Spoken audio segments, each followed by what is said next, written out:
हाँ जी सर, हमारे पास सवाल में ये कहा गया है कि एक आपके पास स्फीयर है जिसका कि मास m1 है और रेडियस r है, उसको हम लोगों ने बेसिकली इवन स्पीड दिया हुआ है राइट डायरेक्शन में। और हमारे पास एक और स्फीयर है जिसका कि मास m2 है और रेडियस r है और उसको हम लोगों ने u2 स्पीड दिया हुआ है लेफ्ट डायरेक्शन में, और दोनों के सेंटर के बीच का डिस्टेंस है हमारे पास r।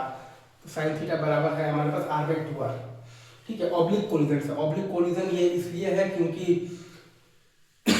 जो लाइन ऑफ द मोशन है वो बेसिकली कॉमन नॉर्मल के लॉन्ग नहीं है। ऑब्लिक कोलिजन ये इसलिए है क्योंकि जो लाइन ऑफ द मोशन है वो बेसिकली कॉमन नॉर्मल के लॉन्ग नहीं है। ऑब्लिक कोलिजन इसलिए है क्योंकि जो लाइन ऑफ द मोशन है वो बेसिकली कॉमन नॉर्मल के लॉन्ग नहीं है। यहाँ पर लाइन ऑफ मोशन और कॉमन नॉर्मल के बीच का एंगल है आपके पास थीटा। यहाँ पर लाइन ऑफ मोशन और कॉमन नॉर्मल के बीच का एंगल है आपके पास थीटा, जहाँ की साइन थीटा बराबर है आपके पास r/2r। यहाँ की साइन थीटा बराबर है आपके पास r/2r। इजी, आई गेस आपको ये चीज़ बहुत अच्छे से समझ में आ गया होगा सवाल। ठीक है, हाँ जी सर। अब अगर आप ध्यान दीजिएगा ना सर, तो E का इक्वेशन हम लोग लिखते हैं कॉमन नॉर्मल के अलोंग लिखते हैं तो वेलोसिटी ऑफ द सेपरेशन, और बाई लिखते हैं वेलोसिटी ऑफ द अप्रोच। हम लोग बेसिकली E का इक्वेशन हम लोग लिखते हैं कॉमन नॉर्मल के अलोंग हम लोग लिखते हैं वेलोसिटी ऑफ द सेपरेशन, और by velocity of the approach. हम लोग बेसिकली E का इक्वेशन हम लोग लिखते हैं कॉमन नॉर्मल के अलोंग लिखते हैं वेलोसिटी ऑफ द सेपरेशन, और बाई लिखते हैं तो वेलोसिटी ऑफ द अप्रोच। तो E इज इक्वल टू हमारे पास आ जाएगा v2 माइनस v1 और by E1 into cos theta और plus U2 into cos theta, right. हमारे पास आ जाएगा E इज इक्वल टू आ जाएगा v2 माइनस v1 और बाई मतलब आ जाएगा E1 इंटू कॉस थीटा और प्लस आ जाएगा U2 into cos theta, right.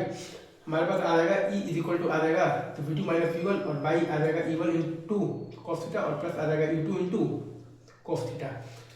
या मतलब कि आई गेस आपको ये चीज़ बहुत अच्छे से समझ में आ गया होगा कि ई का इक्वेशन हम लोग लिखते हैं कॉमन नॉर्मल के अलोंग लिखते हैं, और बेसिकली लिखते क्या है तो वेलोसिटी ऑफ द सेपरेशन और by velocity of the approach, right sir. Easy जी सर।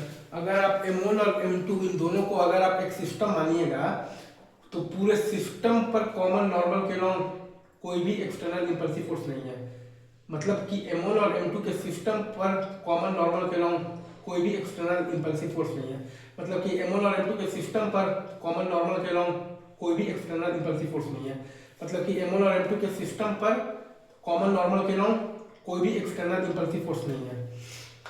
मतलब कि आप m1 और m2 के सिस्टम पर कॉमन नॉर्मल के अलोंग आप लीनियर मोमेंटम कंजर्वेशन लगा सकते हैं। मतलब कि आप m1 और m2 के सिस्टम पर कॉमन नॉर्मल के अलोंग आप लीनियर मोमेंटम कंजर्वेशन लगा सकते हैं। मतलब कि आप m1 और m2 के सिस्टम पर कॉमन नॉर्मल के अलोंग आप लीनियर मोमेंटम कंजर्वेशन लगा सकते हैं। इजी, आई गेस आपको ये चीज़ बहुत अच्छे से समझ में आया होगा। ठीक है सर, हाँ जी सर।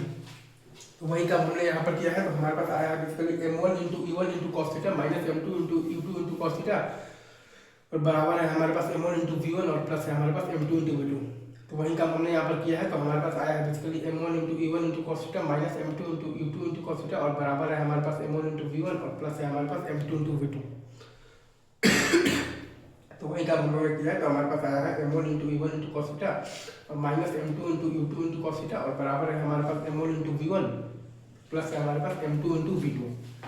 वही काम हम लोगों ने किया है। तो हमारे पास आया है m1 into E1 into cos theta और minus m2 into U2 into cos theta और बराबर है हमारे पास m1 इंटू V1 और प्लस है हमारे पास m2 इंटू V2। इजी, हाँ जी सर। अगर आप m1 और m2 पर ध्यान देंगे ना सर, कॉमन टेंजेंट के अलोंग m1 और m2 पर कोई भी इंपल्सिव फोर्स नहीं लग रहा है। कॉमन टेंजेंट के अलोंग m1 और m2 पर कोई भी इंपल्सिव फोर्स नहीं लग रहा है। कॉमन टेंजेंट के अलोंग m1 और m2 पर कोई भी इंपल्सिव फोर्स नहीं लग रहा है। मतलब कि कॉमन टेंजेंट के अलोंग m1 और m2 का लीनियर मोमेंटम कंजर्व्ड है। मतलब कि कॉमन टेंजेंट के अलोंग m1 और m2 का लीनियर मोमेंटम कंजर्व्ड है। मतलब कि कॉमन टेंजेंट के अलोंग m1 और m2 का लीनियर मोमेंटम कंजर्व्ड है। मतलब कि कॉमन टेंजेंट के अलोंग m1 और m2 का वेलोसिटी कंजर्व्ड है। मतलब कि कॉमन टेंजेंट के अलोंग m1 और m2 का वेलोसिटी कंजर्व्ड है।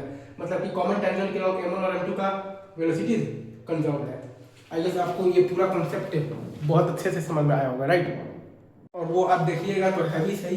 अगर आप m1 का देखिएगा तो पहले था आपके पास E1 इंटू साइन थीटा और अब भी है आपके पास E1 इंटू साइन थीटा। और अगर आप m2 का देखिएगा तो पहले था आपके पास U2 इंटू साइन थीटा और अब भी है आपके पास U2 इंटू साइन थीटा।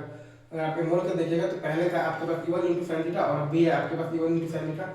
और अगर आप बेसिकली m2 का देखिएगा तो पहले भी था आपके पास U2 इंटू साइन थीटा और अब भी है आपके पास U2 into sine theta. Easy, अच्छा, अब अगर आपसे कोई बोल दे कि आप बताइए कि m1 का फाइनल स्पीड क्या है, तो वो आ जाएगा आपके पास under of the e1 square sine square theta और प्लस आ जाएगा v1 स्क्वायर। वैसे ही अगर आपसे कोई बोल दे कि m2 का फाइनल स्पीड बताइए, तो वो आ जाएगा आपके पास under of the u2 square into sine square theta और प्लस आ जाएगा तो v2 स्क्वायर। अगर आपसे कोई बोल दे कि m1 का फाइनल स्पीड बताइए, तो वो आ जाएगा आपके पास under of the e1 square sine square theta और प्लस आ जाएगा v1 स्क्वायर। वैसे ही अगर आपसे कोई बोल दे कि यहाँ पे m2 का फाइनल स्पीड बताइए, वो आ जाएगा आपके पास under of the u2 square into sine square theta और प्लस आ जाएगा v2 square. Easy, I guess आपको ये पूरा सवाल का कंसेप्चुअल क्लैरिटी आ गया होगा। ठीक है।